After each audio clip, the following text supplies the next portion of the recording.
Hello everyone, my name is doctor Lalit. I welcome you all in the test notes for coaching. जैसे कि मैंने आपको बताया था कि मैं 13 की 13 यूनिट के जो इंपॉर्टेंट टॉपिक्स हैं वो एक एक वीडियो में आप लोगों से कवर करूंगा। पिछली वीडियो जो थी मेरी, जिसमें मैंने बायोकेमिस्ट्री के वो इंपॉर्टेंट टॉपिक को डिस्कस किया था जो एग्जाम के लिए बहुत जरूरी है, रिवीजन के लिए बहुत जरूरी है।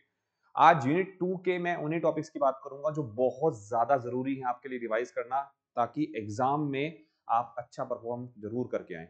ये मेरा टेलीग्राम चैनल है बच्चों, इसको जरूर ज्वाइन कर लीजिए, क्योंकि इसी टेलीग्राम चैनल पर मैं क्लास का लिंक्स, जो भी मेरी फ्री क्लासेस होती है, फ्री क्लासेस मेरी मंडे टू फ्राइडे होती है शाम को 7 बजे, ठीक है ना।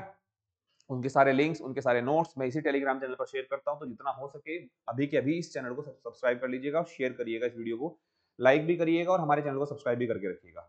तो यूनिट 2 की मैं बात करता हूं आप लोगों से, ठीक है ना। यूनिट 2 के बारे में हम लोग अगर बात करें बच्चों, तो यूनिट 2 हमारा आता है सेल बायोलॉजी। सेल बायोलॉजी में हमारे कौन कौन से टॉपिक इंपॉर्टेंट है? देखो, सेल बायोलॉजी को बिल्कुल स्टार्टिंग से अगर हम लोग लेकर चले, सबसे पहले हमारा आता है मेम्ब्रेन के स्ट्रक्चर के बारे में, ठीक है ना।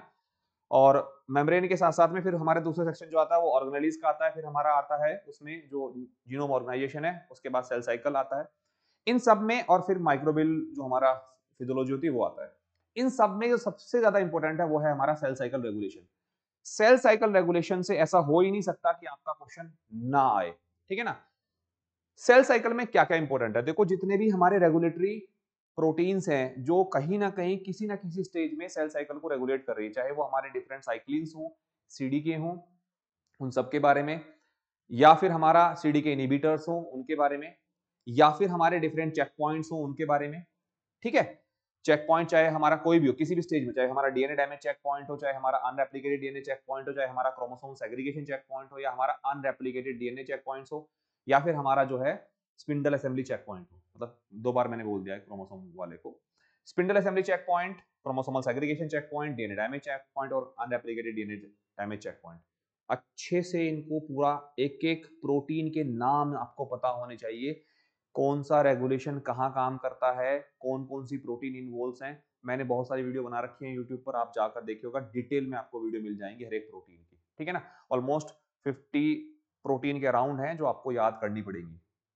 हमेशा सेल साइकिल रेगुलेशन को डीएनए रेप्लिकेशन के साथ भी कनेक्ट करके पढ़िएगा, क्योंकि यूकैरियोट्स में डीएनए रेप्लिकेशन का, क्योंकि डीएनए रेप्लिकेशन एक स्पेसिफिक स्टेज में होता है, स्टेज में, तो उसका पूरा एकदम पूरा रेगुलेटरी इवेंट्स हैं कि कैसे सेल साइकिल जो है, सेल साइकिल के इवेंट उस रेप्लिकेशन के इवेंट को कंट्रोल करते हैं। तो ध्यान रखिएगा, अच्छे से पढ़िएगा, डीएनए डैमेज को भी करेक्ट कर लीजिएगा इससे, कि डीएनए डैमेज अगर होगा तो उस केस में सेल साइकिल पर क्या इंपैक्ट होंगे। दूसरा इंपॉर्टेंट टॉपिक हमारा आता है मेम्ब्रेन पोटेंशियल। अगर मैं मेम्ब्रेन पोटेंशियल की बात करूं तो मेम्ब्रेन पोटेंशियल, हालांकि उसको पढ़ने से पहले मेम्ब्रेन की पूरी कंपोजिशन, मेम्ब्रेन के पूरे स्ट्रक्चर के बारे में रिवीजन होना चाहिए आप लोगों का।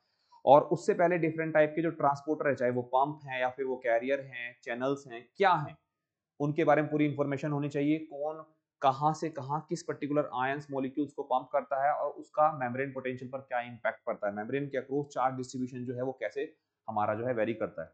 साथ साथ में मेम्ब्रेन पोटेंशियल को स्टडी करने के लिए हमारे पास जो टेक्निक्स हैं वो कौन कौन सी हैं हमारी, ठीक है। ये सब आप लोगों को पूरा अच्छे से पता होने चाहिए। प्रोटीन्स के बारे में, चाहे मेम्ब्रेन की एक्सटेंसिव प्रोटीन हो, इंट्रिंसिक प्रोटीन है, उसके बारे में पता होना चाहिए, उसको अच्छे से रिवाइज करके जाना। मेम्ब्रेन की फ्लूइडिटी को रेगुलेट करने के लिए कौन कौन से फैक्टर्स हैं उसके बारे में पता होना चाहिए। लिपिड कंपोजिशन क्या है एग्जैक्टली, कौन कौन से लिपिड होते हैं, फास्फोलिपिड कौन कौन से होते हैं, ग्लाइकोलिपिड कौन कौन से होते हैं, पूरा अच्छे से पता होना चाहिए आप लोगों को। ये सब कुछ आपका पूरा रिवाइज होना चाहिए। इसके बाद जो नेक्स्ट इंपॉर्टेंट है वो है प्रोटीन ट्रांसलोकेशन। प्रोटीन ट्रांसलोकेशन की अगर मैं बात करूं, जो डिफरेंट पाथवे हैं प्रोटीन के ट्रांसलोकेशन की, चाहे हम लोग बात करें ट्रांस मेम्ब्रेन ट्रांसलोकेशन की, मेम्ब्रेन, या फिर हम जो है सिग्रेटरी पाथवे की बात करें या गेटेड ट्रांसलोकेशन की बात करें, स्पेसिफिकली ईआर के अंदर प्रोटीन कैसे मूव करती है, ईआर से आगे सिग्रेटरी पाथवे को कैसे फॉलो करती है, गोल्गी में कैसे जाती है, लाइसोसोम में कैसे जाती है, सेल के बाहर कैसे जाती है। न्यूक्लियर ट्रांसपोर्ट, न्यूक्लियर ट्रांसपोर्ट तो इतनी बार पूछा जा चुका है एग्जाम में।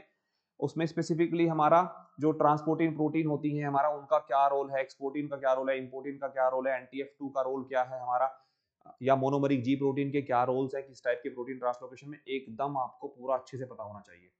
और इसके बाद जो लास्ट टॉपिक बचता है हमारा वो है न्यूक्लियोसोम ऑर्गेनाइजेशन। इस पर भी आपको हर बार क्वेश्चन जो है वो मिल जाते हैं। तो ये सारे वो टॉपिक थे जिनको आपको सेल बायोलॉजी में बिल्कुल भी स्किप नहीं करना है। हमेशा ध्यान से अच्छे से चीजों को रिवाइज करके ही एग्जाम में जाना होता है। तो चीजों को एटलीस्ट अगर आप यूनिट को कवर कर रहे हो तो ये चीजों पर ज्यादा फोकस करिएगा। नेक्स्ट वीडियो में लेकर आऊंगा मॉलिक्यूलर बायोलॉजी के लिए, उसमें आपको मॉलिक्यूलर बायोलॉजी के वो सारे इंपॉर्टेंट टॉपिक्स बताऊंगा जिनको आपको बिल्कुल भी स्किप नहीं करना रिवीजन के लिए। तो जाते-जाते सारे बच्चे चैनल को लाइक ज़रूर क हमारी वीडियो को लाइक ज़रूर करिएगा, चैनल को सब्सक्राइब ज़रूर कर लीजिएगा। ठीक है?